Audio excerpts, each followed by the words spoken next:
Page 8, A Whole New World. This is from the Walt Disney movie Alladin. It says we're in middle C position, a 4/4 time with a pickup beat. See, the first measure has one count in it. So this causes a problem.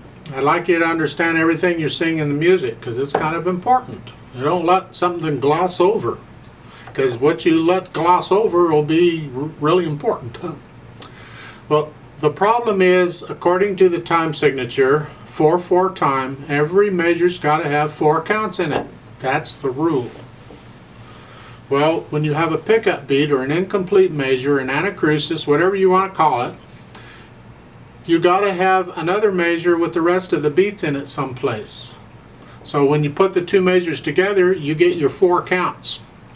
So if I'm going to have a pickup measure with 1 count in it, I need a measure someplace else with 3 counts in it for total. That's just the way it is. I didn't make it up, it's there.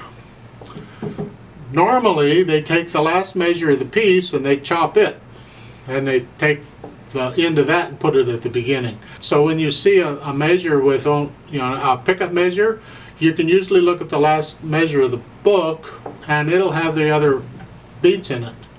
But if we look at the last measure of this, the last measure of page 9, that's a whole note. That's 4 counts. So, in my opinion, that's incorrect. That last measure should only have 3 counts in it, not 4. So, it should be a dotted half note, not a whole note. It's a minor thing. It doesn't really affect how we play it. I just want you to understand what you're seeing in the music. You're coming in on beat 4, not beat 1. So it's like at the beginning, 1, 2, 3, 4, 1, 2, 3, 4, 1, like so. So just be aware of that. The right hand, you just got a lot of whole notes and half notes and quarter notes and whatnot. You can handle those, and you got tied notes. So here on page 8, those D's, those whole notes, you got 3 of them tied together. So you're going to hold that down for 12 counts. And won't that be fun? Yeah. Well, it's not quite so bad because the left hand can keep you entertained. While you're holding that down, you're doing all this stuff in the left hand.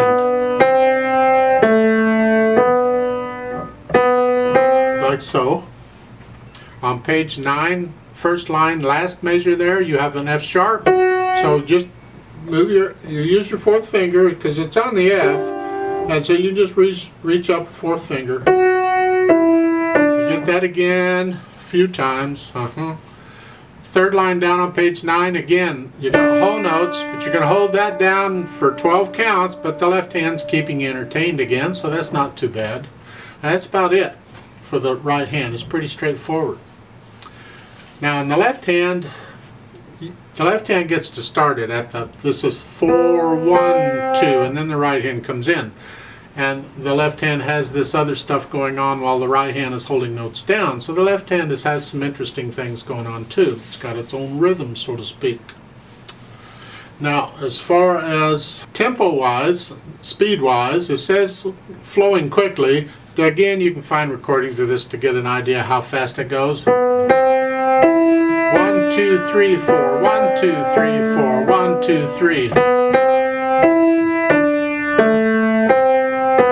1, 2, 3, 4.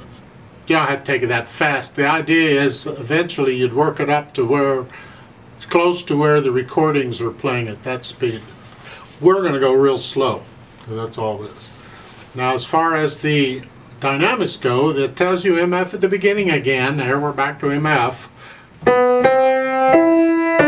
And then while you're holding that D down, now you have an MP. Medium soft. It's just a little softer than that. The idea is the D is the important one. That's the melody. That's what we're holding that out. And this other is like a counter melody. So it's got to stay down. So it's here. All the time we're playing that in the left hand, we want to hear that D. So keep it down. And then you can come back up to MF again. It's the melody. It gets back to the idea of a phrase I use forever is bring out the melody. We want to hear the melody. The melody is what everything is about. Everything is there to support the melody. So you got to know where the melody is, because you play the melody a little louder than anything else. The idea with piano is, as you get better at it, you'll get better control. You can control how loud or soft you play a note. Even when you're playing multiple notes at a time, you can control each one eventually. Look at page 9, starting in the last measure, the first line, where you have an F sharp, and then the left hand has that whole note. Well, the melody's in the right hand. That's what we want to hear. That's the medium loud. This part, the left hand is doing is supporting it. It's harmony. It's keep it down, like medium soft or soft. Just keep it. We want to hear this. Can you play one hand louder than the other? People have problems with that at first, but I encourage you to keep working at it, and you'll get it. So we want to hear the F sharp, and then in the second line, the D, and then the left hand gets melody for one note. Can you do?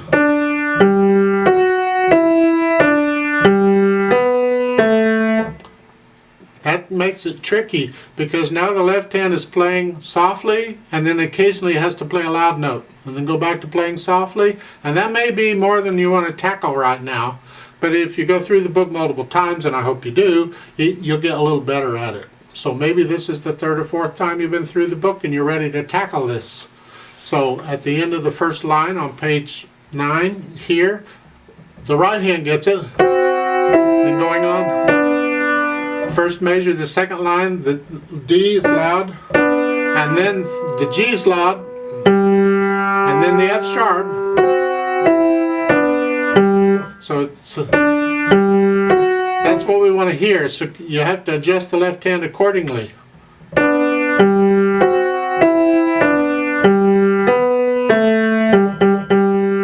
It's a bit tricky, but it's something to think about. Now at the end, last two measures, down at the bottom of page 9, you see the RIT. That's short for retardando. That means gradually slow down a little bit. So however fast you were going in the last line, let's say, the last line, 1, 2, 3, 4, 1, 2, 3, 4, 1, 2, 3, 4, 1, 2, 3, 4. I'm going to slow down.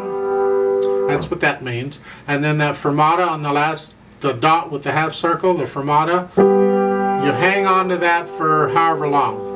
Now when I do it with a metronome, I just double the value of the smallest note involved. In this case it's a whole note, so I'll just hang on to that for 8 counts instead of 4, and then the piece ends.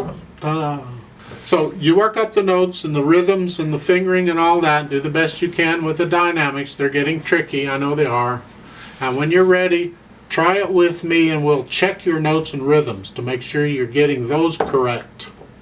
Then you can continue on after that and speed it up and turn it into music. So I'm going to give us 3 counts because we come in on beat 4.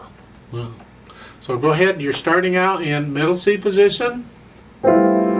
You're staying there for the whole time, aren't you? Isn't that nice?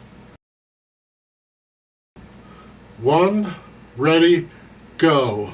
1, 2, 3, 4. 1, 2, 3, 4. 1, 2, 3, 4. 1, 2, 3. 1, 2, 4. 1, 2, 3, 4.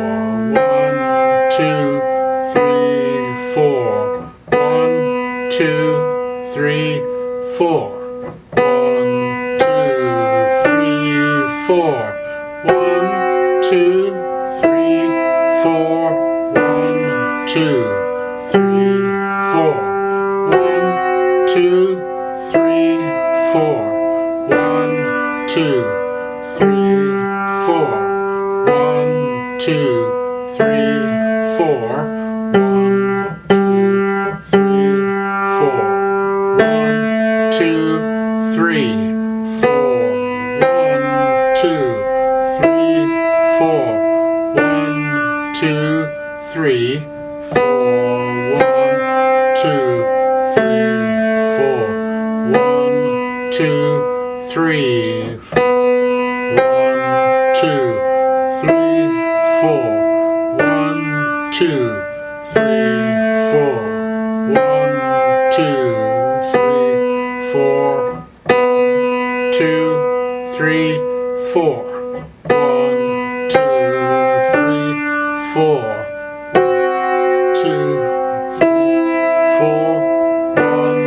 2, 3, 4. 1, 2, 3, 4. 1, 2, 3, 4.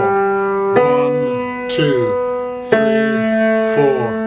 1, 2, 3, 4. 1, 2, 3, 4. 1, 2, 3, 4. 2, 3, 4. Hold. 2, 3, 4. Off.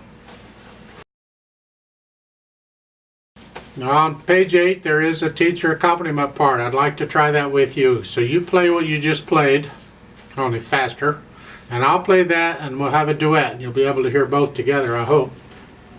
I'm going to speed this up a little bit. Maybe not full speed yet, but at least a little bit. So it would be like at the beginning. 4. 1, 2, 3, 4. 1, 2, 3, 4. 1, 2, 3, 4. 1. About that. That's still pretty slow, but it's faster than we did. Now a couple things to make this work. First off, I need you to go up an octave. So you're here instead of here. Just pretend middle C goes up on the keyboard an octave and you're up here. Play the whole thing up here. Like that. That way it sounds better. Because the accompaniment part, the teacher part, is using these notes down here. You don't want to use the same notes, it doesn't work. The first beat, that pickup beat, and the first measure, you're by yourself. I don't come in until you play the D, the whole note D in the right hand. That's where the accompaniment comes in. So I'll go ahead and play those first notes with you to get you going, and then I'm going to do the accompaniment part. So go ahead and put your hands in middle C position up here, and I'll give you 3 counts and we'll start. 1, ready, go. 1, 2, 3, 4. 1,